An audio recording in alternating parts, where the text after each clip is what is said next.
Hello મિત્રો, કેમ છો? બધા મજામાં? તો તમે મજામાં તો છો, હું પણ મજામાં છું. પહેલાં તો જય બાબારી, જય મા કાળીમાં, જય મેલડીમાં. અને મારો પરિચય આલું તો મારા ગામ આવેલું છે પાટણ જિલ્લો, ચાણસ્મા તાલુકા, અને તાલુકામાં એક નાનકડું ગામ છે. ત્યાંથી હું બિલોંગ કરું છું અને હાલમાં રહું છું. હું ગૌશાળામાં ગાય માતાની સેવા કરું છું. અને મારી ફેમિલીમાં મારા મમ્મી પપ્પા, મારો નાનો ભાઈ અહીંયા ગૌશાળામાં રહીએ છીએ.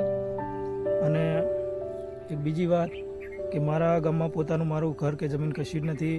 ગૌશાળામાં રહીએ આટલા 5 વર્ષ થઈ ગયા, પણ ગૌશાળામાં જ રહીએ છીએ.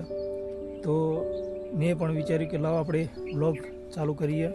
અને મિત્રો, ગાય માટે આપણે ઘાસ વાયેલું છે, જોઈ શકો છો તમે. ગાય માતા માટે ઘાસ બધી વાવી છે. અને પેલું બાજુ છે ગૌશાળા. તો તમને બીજા બ્લોગમાં ગૌશાળા બતાવીશું અને ગોબર ગેસનો પ્લાન્ટ છે એ તમને બતાવીશું. પછી ગીર ગાયો છે આપણો, તો ગીર ગાયના સાણમાંથી શું શું પ્રોડક્ટ બને છે એ તમને બતાવીશું. તો આ વિડીયો સારો લાગે તો લાઇક, શેર ને સબસ્ક્રાઈબ કરજો મિત્રો, અને ફૂલ સપોર્ટ કરતા રહીજો મિત્રો. તો મળશે એક નવા વ્લોગમાંથી.